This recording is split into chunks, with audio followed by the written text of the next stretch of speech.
우리 권사님 기도하시는 중에 그런 기도하셨어요. 말씀의 능력을 경험하라. 우리가 그 표로 지금 1년이 거의 지나가고 있는데 우리가 얼마만큼 말씀의 능력을 경험하고 있는지 진짜 궁금하네요. 여러분들 말씀의 능력을 어느 정도 경험하고 계십니까? 말씀을 가까이 하는 우리들의 노력이 있을 때에 말씀에 별로 관심이 없었던 때와는 분명히 다를 수밖에 없죠. 그죠? 당연히 다를 수밖에 없습니다. 우리가 말씀을 얼마나 사모하는 마음으로 하나님의 말씀을 붙잡고 얼마나 많이 의식하고 얼마나 많이 생각하고 사느냐에 따라 달라질 수밖에 없는 거죠. 따라서 우리가 그 하나님의 말씀을 일단 많이 읽는 것이 좀 기본이 되어야 되겠고, 물론 우리 오늘 새벽에도 잠깐 말씀을 나누었지만 성령님의 우리에게 조명하시는 은혜가 있어야 그 말씀의 의미를 깨닫게 해주시는 것은 성령님의 역사거든요. 그런데 여러분, 우리가 성경에 대한 기본적인 지식이 우리들의 마음에 쌓여있지 않으면 성령님께서 조명해 주셔도 우리가 그 말씀의 의미를 잘 깨달을 수가 없는 거예요. 그러니까 기본적으로 말씀을 많이 읽고 많이 듣고 하는 것이 기본이 돼야지, 어느 순간 우리가 잃어버리고 또 듣고 잃어버리고 또 듣고 그런 것이 반복되다가도 어느 순간 성령님께서 어떤 사건이나 어떤 사람의 말을 통하여서 강하게 우리들의 마음을 움직이시고 이렇게 감동을 주실 때가 있잖아요. 따라서 물론 지식이 믿음은 아니에요. 우리가 성경을 많이 알고 있다 해서 그 사람이 믿음이 좋은 사람이라고 딱 이렇게 규정할 수는 없어요. 그러나 중요한 것은 말씀의 기초가 되어 있지 않으면 우리들의 믿음이 자라기가 어렵다는 거죠. 그래서 말씀을 우리가 부지런히 읽고 또 우리들이 그것을 소중하게 여길 때 결국 말씀의 능력이 우리들의 삶에 조금씩 더욱더 구체적으로 임하게 될 줄 믿습니다. 그래서 올 한 해 때때로 물론 좀 바쁘고 분주할 때 넘어가는 때도 있었고 그럴 때도 당연히 있으셨겠지만, 그럼에도 불구하고 우리들의 마음의 중심이 이거 오늘 해야 되는데, 오늘 읽어야 되는데, 거룩한 부담감이 지금까지 이렇게 따라오신 분들은 분명히 작년보다 올해 더 믿음으로 성장하는 해가 되었을 거라고 저는 확신해요. 그래서 어떤 꼭 말씀의 능력을 경험하는 거라고 했을 때 우리가 어떤 초자연적인 거, 신기한 거, 그런 것만 하나님의 능력이 아니라 우리가 일상을 살면서 하나님께 주시는 위로와 깨닫게 하심과 어떤 확신과 어떤 소망과 평강과 기쁨과 이런 모든 것들이 다 하나님이 하시는 능력이라는 거죠. 그래서 우리가 어떤 꿈이나 환상이나 어떤 치유나 이런 것들만 생각하다 보면 우리가 별로 나눌 게 없어요. 간증할 게 없는 것 같고 그냥 매번 그대로인 것 같고, 그렇지만 하루하루의 삶을 우리가 뒤돌아볼 때에 내가 이 순간 낙심할 수밖에 없었는데 어떤 그 말씀으로 인해서 내가 힘이 되고 소망이 되고 다시 한번 하나님 말씀 생각하게 되고, 그러한 것들이 사실은 다 하나님이 하시는 역사다라는 거죠. 그래서 지금 이제 우리가 신약 누가복음을 오늘 다 읽고 이제 내일은 요한복음으로 우리가 들어가게 되는데, 진짜 얼마 남지 않았죠. 우리가 끝까지 승리해서 또 하나님께 더욱더 감사의 저 찬양을 드릴 수 있는 저와 여러분 되시기를 주님의 이름으로 간절히 축원합니다.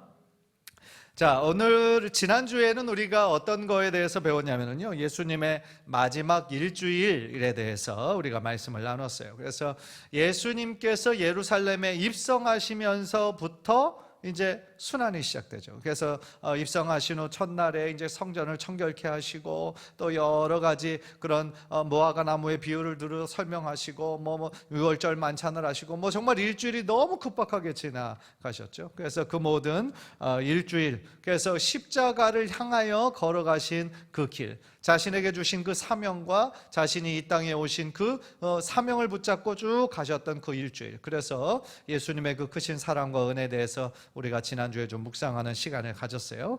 오늘 우리가 배울 것은 십자가 승리라는 제목이에요. 십자가 승리. 그래서 하나님 나라의 제목을 우리가 다룰 텐데, 첫 번째 여러분들이 받으신 노트에 제일 먼저 나오는 그림이 바로 이 그림이에요. 제사장 나라, 십자가 그 순간 하나님 나라로.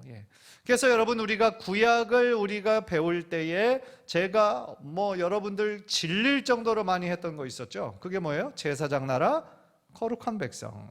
그래서 하나님께서 그 이스라엘 백성에게 주신 그들의 사명이었다. 그래서 제사장 나라를 온전히 이루고 거룩한 백성이 되는 것이었어요.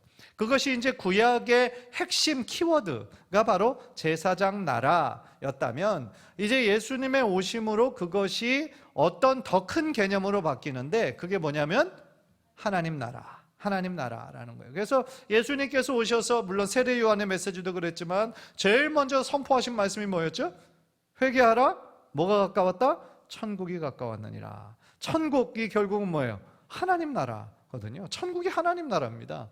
그래서 예수님의 가르침의 핵심이 뭐였어요? 하나님 나라였다, 이 말이죠. 그래서 우리가 예수님의 핵심, 어떤 복음의 핵심, 그러면 우리는 뭐를 딱 얘기하냐면 십자가와 부활을 얘기하죠. 그런데 그것은 예수님이 돌아가시고 부활하시고 승천하시고 난 이후 바울이 그 모든 경험을 신학으로 정립한 거죠. 십자가와 부활. 이것이 이제 복음의 두 키워드다라고 이제 바울의 신학이 거기에 개념이 들어간 거고, 사실은 예수님께서 공생의 3년 동안 열심을 다해서 가르치시고 치유하시고 복음을 전파하시고 전도하시고, 그랬을 때 예수님이 가르치셨던 그 메시지의 핵심이 뭐예요? 하나님 나라였다는 거죠. 하나님이 왕이 되어주셔서, 하나님이 주인 되어주셔서 어떠한 일과 어떤 변화들이 우리들의 삶 가운데 일어나는지를 보여주신, 그것이 바로 하나님 나라였다. 그런데 제사장 나라에서 하나님 나라로 이 변화하는 가운데 뭐가 있냐면 십자가 그 순간이 있다는 거예요. 그런데 십자가 어떤 순간에를 지금 이 조병호 박사가 의미하는 걸까? 그 순간이 어떤 순간이냐면 예수님께서 십자가 위에서 제일 마지막에 하셨던 말씀 뭐였죠? 다 이루었다 하신 말씀. 다 이루었다 하신 말씀, 그것을 통하여서 율법의 모든 요구가 다 이루어졌고 제사장 나라로서 해야 될 사명을 다 갖추고 이제는 하나님 나라로. 그래서 제사장 나라는 아예 없어졌다는 것이 아니라 제사장 나라를 포함하는 하나님 나라로 들어가게 되었다. 이것이 이 조병호 박사님의 포인트인 것입니다. 그래서 예수 그리스도를 통하여서 이 구약의 그 제사장 나라의 작은 그림, 그 동그라미를 여러분들 혹시나 보시면 좀 글씨가 너무 작아요. 작은데 사실은 어떤 신학자는 이 구약과 신약을 성전 신학으로 이것을 관통을 하거든요. 관통을 합니다. 성전 신학으로 관통을 하는데, 구약을 우리가 지금까지도 보았지만 하나님께서 하나님의 백성들을 만나 주셨던 곳이 성막이었어요. 출애굽 이후 성막에 나아갈 때만 하나님의 임재를 우리가 경험할 수 있었고 많은 백성들이 하나님의 뜻을 깨달을 수가 있었죠. 그래서 성막 시대가 어느 정도 지속이 되었냐면 500년이었어요. 그런데 성막 시대가 그럼 어떻게 끝났죠? 다윗이 굉장히 발칙한 상상을 하죠. 성막에만 계신 그 하나님을 바라보면서 자신은 지금 백향목 궁전에서 너무나 화려하고 편안하게 사는데 하나님이 계신 성막을 바라보니까 너무 초라하다는 거죠. 그래서 이 성막이 언제나 있는, 움직이는 그런 성막이 아니라 계속 있는 그런 하나님이 거하시는 곳을 만들어드리고 싶다 해서 그때부터 꿈을 꾸고 자기 때는 실행하지 못했지만 실행한 것이 성전이었단 말이에요. 그래서 그 성전, 예루살렘 성전 시대가 1000년이 지속되었거든요. 성막 500년, 그리고 성전, 예루살렘 성전이 1000년. 이것이 어떻게 보면 구약의 역사였어요. 그런데 이 신약 시대에 들어와서 예수님께서 말씀하시고 승천하시고 성령님을 보내주시고, 그렇다면 그 성전이 어떻게 되었냐면 성령님께서 거하시는 우리 모두가 하나님의 성전이다. 이걸로 바꿔버린 거죠. 그래서 하나님을 만나려면 구약 시대에는 꼭 어디로 갔어요? 출애굽 그때는 성막을 찾아가고 그리고 성전을 찾아갈 수밖에 없었는데, 그것이 하나님이 정하신 하나님을 만나는 방법이었어요. 하나님을 만나는 방법일 뿐만 아니라 자신의 죄를 용서함 받을 수 있는 방법이었던 것이죠. 그런데 신약시대에 이르러서는 우리가 하나님께 기도하기 위해서나 하나님께 용서를 받기 위해서 우리가 꼭 어떤, 지금 이 신약시대에는 사실은 이 성령시대에는 성전이 없는 거죠. 하나님을 만나는 성전이 아니고 이 예배당, 이 교회, 이 처소, 여기에서 우리가 하나님께 물론 예배하지만 우리 모든 너희 몸에 우리가 성전이 되는 이유는 성령님께서 우리 안에 거하시기 때문인 거죠. 고린도전서 3장 16절에 나온 말씀처럼. 따라서 이것을 어떤 신학자는 성전 신학으로 이렇게 꿰뚫었다라는 것인데, 이 조병호 박사도 그것을 조금 어느 정도는 다루고 있다라는 것이죠. 그래서 우리의 몸이 성전이 되는 하나님 나라로 제사장 나라가 완성이 되면서 우리는 지금 하나님을 아버지라고 부르는 하나님 나라를 살고 있다라는 겁니다. 자, 두 번째 이제 화면이 PPT가 이건데요. 영광과 평화로의 초대, 이것이 이제 또 하나의 큰 주제를 이루고 있다라는 거예요. 그러니까 예수님께서는 우리의 생각을 뛰어넘어서 영광과 평화로 우리를 초대하셨다. 그래서 주님의 우리가 그 사랑, 주님의 십자가를 힘입어 전혀 새로운 존재가 되었어요. 그래서 그 인생의 시작을 경험한 제자들이 이제는 평화의 사도로 파송되기까지 그 과정이 이제 계속해서 나오게 될 것이다 라는 것이죠. 그래서 이제 오늘 우리가 다룰 것은 이 십자가 승리, 십자가에서 예수님께서 이루신 승리에 대해서 우리가 좀 함께 나누겠습니다. 자, 십자가를 보면요, 한 4가지 배경을 말씀드릴 수가 있어요. 그래서 대제사장 세력들이 있었죠. 그래서 그들은 예수님의 십자가 처형을 원했어요. 왜냐하면 기득권을 유지하기 위해서. 그들이 예루살렘 성전이라고 했을 때 종교적인 기득권만 누린 것이 아니라 정치적인 기득권도 누리고 있었어요. 그래서 그들의 관점에서 볼 때는 지금 예수님이 자신의 기득권을 흔드는 사람처럼 보였을 거예요. 그래서 지금 예수님의 가르침은 굉장히 구약의 율법과 비교해 볼 때 급진적이거든요. 급진적이고 개혁적이거든요.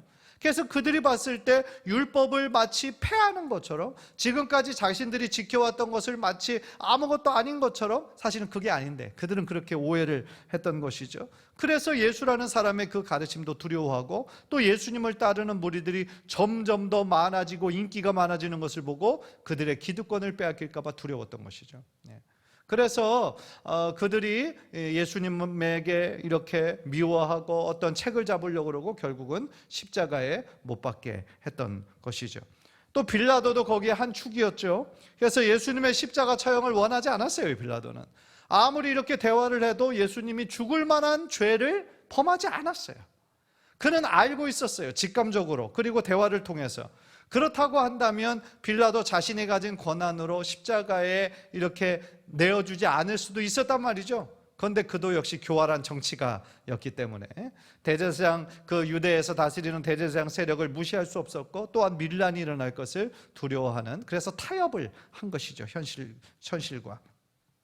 또 십자가의 배후에는 사단의 배후도 있었다. 그래서 갸론 유다에게 들어가서 예수님을 팔 마음을 준 것이 바로 사단이었고, 사단이 생각했을 때 예수님의 그 십자가의 죽음으로 모든 것이 다 끝난다라고 생각을 했던 것이죠. 거기까지가 사단이 가지고 있는 계략이었습니다.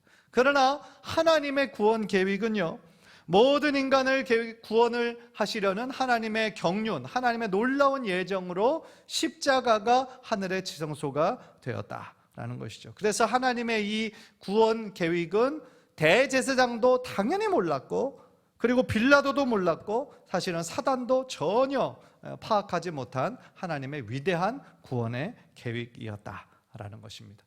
자, 예수님이 십자가상에서 7마디를 남기십니다. 십자가의 고통은요, 사실은 그때까지 존재하는 어떤 고통보다도 극심한 고통이었어요. 로마에 사람을 고문하는 그러한 것이 굉장히 발전되어 있었다고 그래요. 어떻게 해야 이 사람을 괴롭게 하나, 그래서 어떻게 신문하나, 어떻게 좀 말을 얻어내나, 이런 고문이 아주 그냥 다양한 방법들이 있었는데, 그 중에서도 가장 끔찍했던 방법이 바로 십자가 처형이었다. 그래서 사실은 예수님이 이 손과 발에 못을 박히신 이유가 있어요. 왜냐하면 이 심장에서 가장 먼 곳이에요, 거기가. 그러니까 그 얘기는 뭐냐면, 가장 먼 곳에서 피를 계속 흘리게 하는 거예요, 피를. 손바닥에서 거기에서 계속 피가 이렇게 흐르면서 그 고통을 끊임없이 겪으면서 죽어야 되는, 피가 다 빠져서 죽어야 되는, 그러니까 굉장히 잔인한 그런 처형의 방법이 바로 이 십자가 처형이었다는 거죠. 그래서 오랜 시간 동안 매달려서 그 고통을 감당하셔야 되는 것을 일부러 대중들에게 보여주기 위한 거죠. 십자가에 이렇게 달아서. 너희들 절대로 로마에 까불면 안 된다. 그런 거를 보여주는 그런 용도의 죽음이, 처절한 죽음이 바로 십자가였다. 그러니까 예수님께서도 완전한 인간으로 오셨는데 얼마나 고통스러우셨겠어요. 예수님께서는 오전 9시부터 오후 3시까지 6시간 동안 매달려 계셨어요. 그런데 그 6시간 동안 십자가에서 그 고통의 시간을 지나시면서 한 번도 아프다는 말씀을 안 하셨어요. 안 하셨고, 그 이유가 아프지 않아서가 아니라, 고통이 없어서가 아니라, 이 십자가 위에서 정말 하나님이 주신 그 사명을 온전히 이루셔야 되기 때문에, 구약의 예언을 이루셔야 하기 때문이었던 것이죠. 그래서 이 십자가에서 외쳤던 이 가상칠언이 그래서 중요하다라는 거예요. 자, 우리 예수님께서 외치셨던 그 말씀들을 우리 한번 좀 하나하나 좀 읽어볼까요? 1번 시작. 아버지, 저들을 사하여 주옵소서. 자기들이 하는 것을 알지 못함이니이다. 끝까지 예수님을 조롱하고 수치를 주는 그들에게 정죄하지 않으시고 저들을 용서해달라고, 용서를 하나님께 구하셨죠. 자, 2번 시작. 내가 진실로 내게 이르노니 오늘 네가 나와 함께 낙원에 있으리라. 이건 누구에게 하신 말씀이에요? 강도에게 하신 말씀이죠. 우편 강도에게. 그래서 좌편에 있는 강도는 막 예수님을 비난하고, 그렇죠? 정죄했지만 오른쪽에 있는 강도는 그러지 않았죠. 우리들은 지금 죄값을 받는 거지만 이 사람이 무슨 죄가 있느냐. 그랬을 때 예수님께 이렇게 요청을 했죠. 당신의 나라에 임하실 때 나를 기억하소서.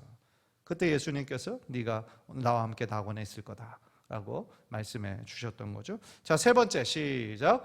여자여 보소서 아들이니이다. 보라 내 어머니라. 어머니에게 그 옆에서 함께 아파하고 있던 그 요한을 가르치면서 하신 말씀이었죠. 자, 4번째 시작. 엘리 엘리 라마 사박다니. 나의 하나님 어찌하여 나를 버리셨나이까.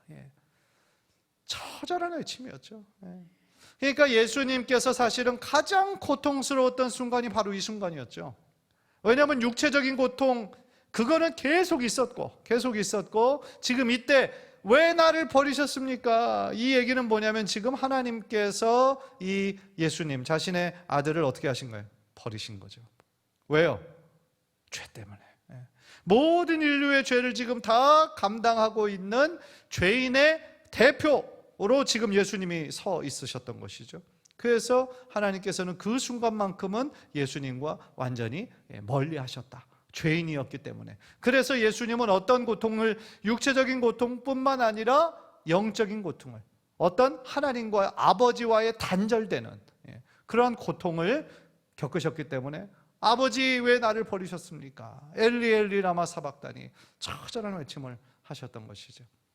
자, 5번째는 내가 목마르다라고 말씀하셨고, 6번째는 다 이루었다. 그리고 마지막 7번째는 아버지 내 영혼을 아버지 손에 부탁하나이다 라고 말씀을 하셨죠. 그래서 아까도 말씀드렸지만 다 이루었다 라고 말씀하시는 그 순간 제사장 나라 그릇이 더 큰 하나님 나라 그릇으로 담기게 되었다라는 거죠. 그것을 이제 그림으로 표현한 그림이 바로 이 그림이에요.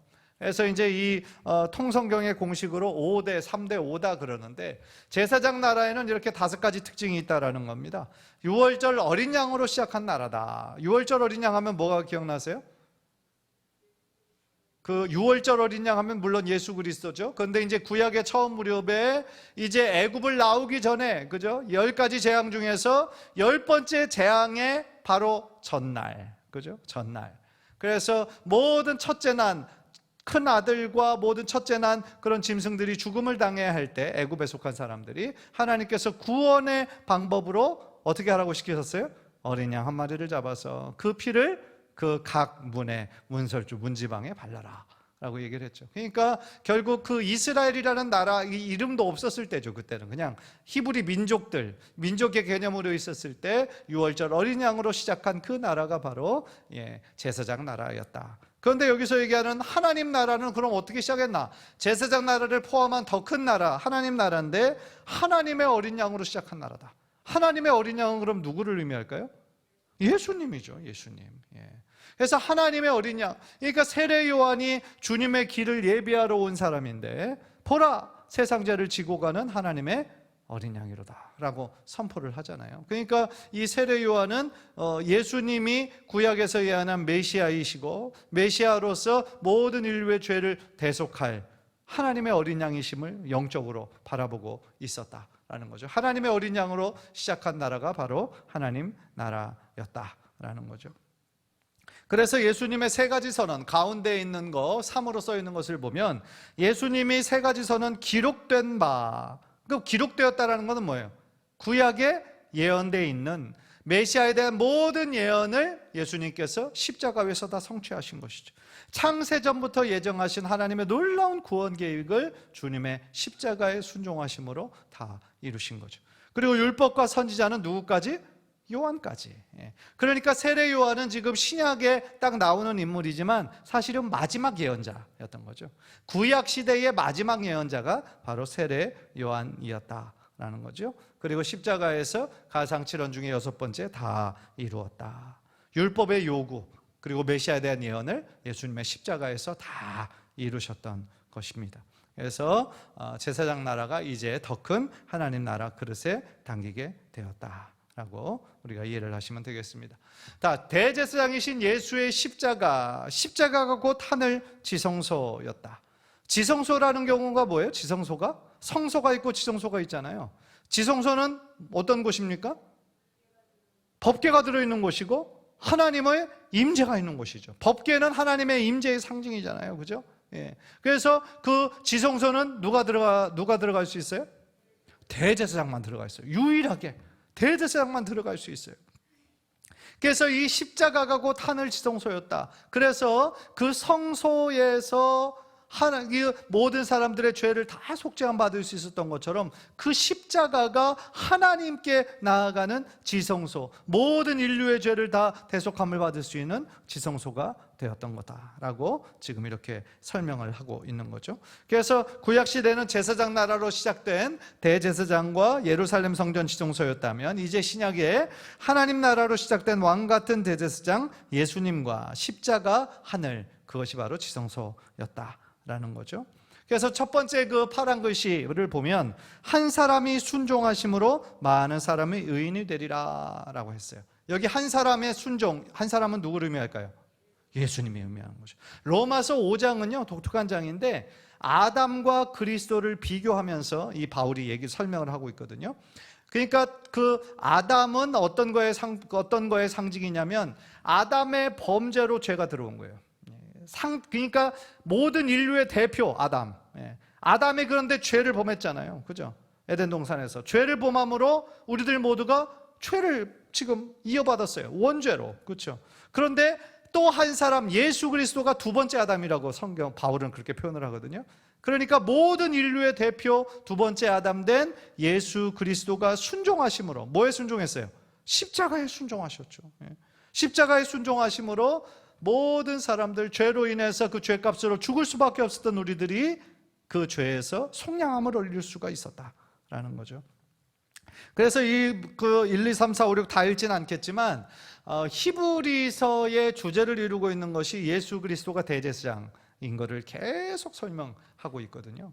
그러니까 아까 대제사장만 하나님 앞으로 나아갈 수가 있었다 그랬잖아요. 그러니까 이 십자가가 여러 모양으로 참 특별한 것이, 스스로 제물이 되셨잖아요. 하나님의 어린 양. 그런데 그 하나님의 그 제물을 대제사장만이 이렇게 그 지성소로 들어가 그 죄의 문제를 해결함 받을 수 있었잖아요. 그런데 예수 그리스도가 또한 대제사장이시라는 거예요. 그러니까 예수님일 수밖에 없는 이유가 바로 이런 이유다라는 거죠. 그러니까 한 사람이 나의 죄를 대신해서 죽는다고 해서 하나님이 내 죄가 없다고 해주시느냐, 다른 사람이 나를 대신해서 죽었다고? 아니라는 거예요. 그럴 수가 없어요. 왜요? 나를 대신해서 누군가 죽은 사람이 죄인이잖아요. 죄인이 죄인을 어떻게 구원을 해요? 그런데 예수님은 죄가 없으신 분이에요. 하나도 없으신 분이에요. 성령으로 잉태되셨고 하나님의 온전한 아들이시잖아요. 그렇기 때문에 예수님만이 우리의 죄의 문제를 해결하실 수 있는 거다 라는 거죠. 예수님만이 흠없는 어린 양 제물이 되어주셨고 대제사장으로서 단번에 제사로 우리의 모든 죄값을, 우리가 과거에 지었던 죄뿐만 아니라 우리가 앞으로 지을 모든 죄의 문제까지도 예수 그리스도의 피로 다 깨끗게 해주셨다라는 거죠. 그래서 그게 복음이죠. 그래서 얼마나 감사한 일입니까? 그래서 하나님의 어린 양 예수께서 하늘 지성소가였던 그 십자가에서 오르셔서 단번에 모든 사람의 죄를 대속해 주시는 바로 그 순간 어떤 상징적인 일이 일어났죠? 예루살렘 성전과 그 성소와 지성소를 가리고 있던 그 휘장이 어떻게 됐어요? 위에서부터 아래로까지 쫙 찢어졌죠. 그러니까 예수님의 몸이 십자가에서 찢기신 그분의 몸이 마치 휘장이 되어서 죄로 인해서 하나님과 막혔던 그 죄의 담이 허물어져 버린 거죠. 그래서 모든 사람들은 죄인이었기 때문에 하나님께 직접적으로 나아갈 수가 없었잖아요. 그러니까 어떤 중보자가 필요했던 거예요? 대제사장이 그래서 필요했던 거예요. 구약 시대에는. 그런데 신약 시대에 예수 그리스도께서 친히 어린 양이 되어주시고 대제사장이 되어주시고 모든 인류의 죄를 다 대속해 주셨기 때문에 이젠 우리는 어떤 중보자, 어떤 매개체를 통하여서 하나님께 나아갈 필요가 없다라는 거죠. 왜냐하면 예수님의 십자가에서 흘리신 그 피로 말미암아 우리가 하나님 앞에 직접 나아갈 수 있는 새로운 길이 열렸기 때문에 휘장을 이제는 지나지 않고서도 하나님 앞에 나아갈 수 있는 놀라운 생명의 길이 우리들에게 열렸기 때문이다 라는 거죠. 그러니까 얼마나 그 의미를 생각해 볼 때 감사한 일입니까?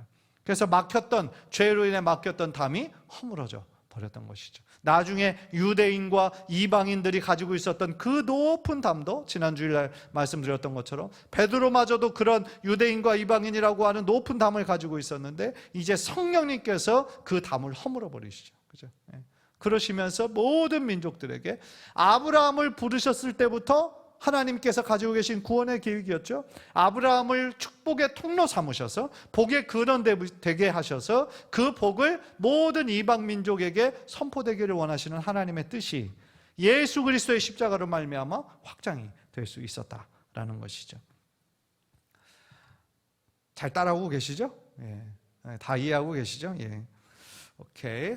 자, 하늘지성소 십자가는 창세전부터 계획된 하나님의 구원 계획이셨다라는 거예요. 그래서 하나님께서 창세전부터 이미 십자가를 계획하고 계셨다라는 거죠. 그래서 첫 번째 아버지와 한번 다 함께 읽어볼까요? 시작. 아버지여, 창세전에 내가 아버지와 함께 가졌던 영화로서 지금도 아버지와 함께 나를 영화롭게 하옵소서. 창세전부터 가지고 계신 하나님의 놀라운 계획이었다. 그 두 번째 에베소서 1장 4절 5절 시작. 곧 창세전에 그리스도 안에서 우리를 택하사 우리로 사랑 안에서 그 앞에 거룩하고 흠이 없게 하시려고 그 기쁘신 뜻대로 우리를 예정하사 예수 그리스도로 말미암아 자기의 아들들이 되게 하셨으니, 예수 그리스도로 말미암다라는 것은 곧 십자가의 구속으로 말미암아 우리를 하나님의 아들들이 되게 하셨다라는 것이죠. 좋고요. 그 끝에서 두 번째 하이라이트한 거, 좋은 것 율법에서, 그러니까 율법 자체가 나쁜 것이 아니에요. 하나님께서 주신 거잖아요. 하나님께서 주신 거는 다 어떤 거예요? 선하고 좋은 거예요. 그래서 율법도 구약의 시대를 살아가고 있는 사람들한테 너무나 귀하고 좋은 거였어요. 그런데 율법은 나쁜 거, 복음은 좋은 거, 이런 식으로 우리가 생각을 해서는 안 되는 거죠. 시기가 율법의 그 유효한 시기가 이제 신약시대 복음이 들어옴으로써 더 이상 필요가 없게 된 것이었죠. 그러니까 율법은 선하고 좋은 겁니다. 예수님께서도 말씀하셨잖아요. 내가 율법을 폐하러 온 것이 아니라 율법을 완성케 하기 위해서 오셨다 그랬잖아요. 그렇죠? 그래서 우리가 이것을 너무 이분법적으로 해석을 해서는 안 되고, 예수님께서 왜 그런 율법주의자들을 그렇게 책망하셨나? 바리새인들, 서기관들 율법 잘 지키는데, 왜냐하면 그 형식주의에 빠져 있었기 때문이죠. 율법의 그 핵심이고 본질인 하나님의 의와 공의와 사랑, 그것을 잃어버리고 겉에 보이는 형식과 전통과 관습만 붙잡고 있었기 때문에, 그래서 책망 하나님께, 예수님께 받으신 것이죠. 그러니까 독사의 자식들아, 회칠한 무덤아, 겉은 근사해 보이지만 속은 뼈로 가득하다. 예수님께서 그 속사람을 다 보시니까, 그들의 생각까지 다 아시니까 그거를 지적하시고 책망하셨던 거죠. 따라서 우리들의 이 신앙생활에서도 정말 주의해야 될 것이 뭐냐면 형식주의, 매너리즘이라고 하는. 그러니까 겉모습은 있는데 경건의 겉모습은 있어요. 주일날 예배 옵니다. 헌금도 드려요. 그런데 우리들의 삶에 이 경건의 속 본질이 없고 능력이 없다면 그것은 껍데기에 불과하다라는 거죠. 따라서 우리가 이 경건의 그 능력은 형식에서 나오는 것이 아니라 정말 하나님을 사랑하는 마음, 하나님의 그 뜻을 따르는 그 마음이 우리들에게서 있어야 된다라는 것이죠. 그래서 그것이 참 중요하다라는 겁니다. 그래서 대제사장이 매년 예루살렘 성전에서 진행했던 그 직책을 예수님께서 십자가 위에서 단번에 행하셨다라는 거죠. 그래서 성전의 이 지성소는 인간의 손으로 만든 거잖아요. 그죠? 그런데 이 십자가 지성소는 손으로 짓지 아니한 창조에 속하지 않은 것이다 라고 우리가 말씀드릴 수 있습니다. 그래서 모세 때에 이 성막의 설계도를 누가 주셨냐면 하나님이 직접 주셨거든요. 모세에게 이렇게 져라, 성막을. 내가 여기서 나의 거룩한 이름을 두려고 준 그곳에서 내가 너를 만나겠다. 그렇게 말씀하셨거든요. 그렇다고 한다면 예루살렘 성전의 설계도는 누가 만들었을까요? 누굴까요? 그것도 역시 하나님이 주셨어요. 하나님이 직접 다윗에게 성전을 이렇게 지어라 라고 해서 설계도를 주셨죠. 그래서 그 성막과 예루살렘 성전은 결국은 하늘 지성소 십자가의 그림자였다. 그거를 가리키는 상징이었고 표식이었다라고 말씀드릴 수가 있겠습니다. 자, 그럼 다음 화면. 그렇다면 왜 십자가인가? 왜 십자가인가? 답은 하나님은 사랑이시기 때문이다라는 거예요. 이 모리아 산에서 아브라함이 독자 자신의 이삭을 번제로 드리는 사건이 2000년 전에 있었습니다. 그런데 2000년 후에 갈보리 산에서 하나님의 독생자 예수님을 제사로 드리는 일이 있었던 것이죠. 그러니까 2000년 전 이때는 지금 네가 내 아들 내 독자까지도 내게 아끼지 아니하였으니 내가 이제야 네가 하나님을 경외하는 줄을 아노라. 그렇게 그의 아브라함의 믿음을 용서해 주셨고요. 그의 번제로 용서받는 길, 제사, 절기, 명절 때마다 그것 그렇게 속죄가 되어야 된다라고 주님께서 말씀하셨는데, 이제 갈보리산 여기 위에서는 오직 어떤 짐승이 아니라 용서받는 길 오직 예수 그리스도의 이름으로 많은 사람의 죄를 담당하시려고 단번에 들이신 바 되셨다라는 거죠. 그러니까 인과율로 보면은, 인과율로 생각을 했을 때 죄의 싹은 뭐라고 그래요? 사망. 로마서 6장 23절에 죄의 싹은 사망이에요. 우리가 죽어야 되는 거예요. 왜? 죄를 우리가 범했으니까. 그런데 예수님의 십자가는 이 인과율을 뛰어넘는 하나님의 위대한 사랑이었다라는 거죠. 나 대신 예수 그리스도가 대신 죽으심으로 내가 죽어야 할 내가 다시 살아날 수 있었다라는 거죠. 주님의 십자가의 죽음으로 내가 살 수 있었다라는 놀라운 하나님의 은혜인 것이죠. 그런데 하나님께서 아브라함에게 이삭을 번제로 드리라고 그 시험하신 이유가 창조주 하나님과 또한 피조물 된 아브라함과의 그 깊은 관계를 맺으시기 위함이었다라고 말씀드릴 수 있거든요. 그리고 아브라함이 그토록 어려운 하나님의 명령에 순종할 수 있었던 그 이유도 아브라함과 이삭의 그 사랑 관계를 뛰어넘는 하나님과 아브라함의 그 사랑, 그 신뢰가 있었기 때문이다 라는 것이죠. 따라서 제가 아까도 잠깐 말씀드렸던 것처럼 다른 사람이 내 위해 대신 죽을 수는 없어요. 왜냐하면 그 사람도 역시나 죄인이기 때문에. 그러나 오직 예수 그리스도의 십자가만이 모든 인류의 죄를 구원하실 수 있는 하나님의 능력이다라는 것이죠. 우리가 그것을 반드시 기억해야 될 필요가 있습니다. 자, 예수님께서 부자 요셉의 헌신을 받으신 얘기죠. 아리마대 사람 요셉이 산 그가 특별히 준비한 그 무덤에 예수님께서 제사 그 장사 지내신 바 되었죠. 그래서 이 부자 요셉 아리마대 사람은 사내들인 공의회의 한 사람이었고요. 또 빌라도에게 직접 찾아가서 개인적으로 면담이 가능한 그런 사람이었다라는 겁니다. 자, 부활의 첫 증인은 누구였죠? 예수님의 부활을 처음 목격한 사람 누굴까요? 마리아 여성들이었죠. 마리아와 또 다른 이름의 마리아였어요. 그러니까 참 어떻게 보면 예수님의 12제자가 있지만 예수님의 12제자 중 그 누구도 첫 번째 증인이 되지 못했고, 예수님을 그토록 사랑했던 이 마리아, 예수님의 어머니, 그리고 또 다른 은혜를 많이 입었던 마리아가 부활의 첫 이 기쁨을, 증인이 되는, 누리는 기쁨을 누리게 되는 것이죠. 참으로 이 두 여인은 너무나 감격스러웠을 거예요. 그래서 그것이 또 특권이 돼서 다른 제자들에게 그 부활의 기쁜 소식을 알리죠. 그래서 만나는 12제자들에게도 알리고 다른 제자들에게도 알렸는데, 어떤 사람은 믿었지만 어떤 사람은 믿지 못했던 것이죠. 자, 이제 마지막 화면입니다. 부활하신 예수님께서요, 이 그림을 보는, 이 그림은 어떤 장면인가요? 승천하시는 장면이네요. 그죠?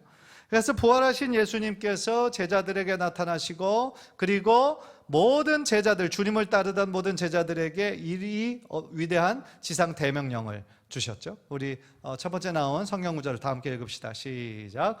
하늘과 땅의 모든 권세를 내게 주셨으니 그러므로 너희는 가서 모든 민족을 제자로 삼아 아버지와 아들과 성령의 이름으로 세례를 베풀고 내가 너희에게 분부한 모든 것을 가르쳐 지키게 하라.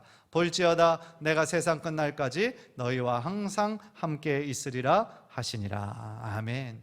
지상 대명령이라고 이름을 붙인 이유는 주님을 따르는 모든 제자들에게 주신 사명이기 때문이다 라는 거죠. 우리들 모두에게 주신 주님의 사명이죠. 그래서 우리가 이번 또 전도 새생명 축제 하는 것도 사실은 주님의 명령에 우리가 순종하는 것이고, 주님을 따라가는 사람이라면 또한 우리가 부담되고 힘들지만 그들의 영혼을 생각할 때 사랑하기 때문에 반드시 실천해야 되는 것이다 라는 거죠. 자, 두 번째 구절, 사도행전 1장 8절 시작. 오직 성령이 너희에게 임하시면 너희가 권능을 받고 예루살렘과 온 유대와 사마리아와 땅끝까지 이르러 내 증인이 되리라. 아멘. 그래서 성령님이 오시고 나서 땅끝까지 이르게 되는 복음의 전파하는 장면이 바로 여기에 나온다라는 거죠. 그래서 주님께서 우리들에게도 여전히 부활의 증인이 되시기를 원하신다라는 거죠. 부활절 때만 우리가 예수님의 부활을 기억하는 것이 아니라 우리들의 이 삶을 사는 내내 부활의 증인의 사명을 잘 감당해야 된다. 그렇잖아요. 십자가 없는 부활이 있을 수 없고 부활이 없는 십자가가 있을 수 없는 것처럼 이 십자가와 부활은 복음의 핵심이기 때문인 것이죠. 자, 결론을 맺으려고 합니다. 예수님의 십자가와 부활은요, 하나님 나라의 승리의 표식이다 라는 거죠. 그래서 그 당시에 살아가던 대제사장이나 종교인들이나 사단 마귀도 예수님의 그 죽음으로, 십자가의 죽음으로 이제 자기들이 이겼다, 끝났다라고 생각을 했겠지만 그게 아니었다라는 거죠. 오히려 예수님의 십자가를 통하여 모든 인류의 죄를 대속할 뿐만 아니라 또한 다시 말씀하신 대로 3일 만에 부활하셔서 승리하신 주님의 그 능력을 우리들 모두에게 보여주신 사건이었다라는 거죠. 따라서 승리하신 예수 그리스도, 사망과 죽음의 권세를 깨뜨리시고 승리하신 예수 그리스도를 따라가는 우리들도 어떤 삶을 살아야 되겠어요? 때때로 어떤 고난이 있다 할지라도 결국 최후의 승리를 믿는, 결국 최후에 우리는 승리할 거거든요. 믿음을 잘 지키고 예수님을 잘 따라가면 우리는 반드시 승리할 줄 믿습니다. 그렇기 때문에 그것이 하나님의 자녀들에게 주신 놀라운 특권이다 라는 것이죠. 따라서 십자가에서 승리하신 예수님을 따라서 우리도 우리의 삶에서 늘 승리하는 우리 귀한 성도님들 모두 되시기를 주님의 이름으로 간절히 축복합니다. 기도하겠습니다.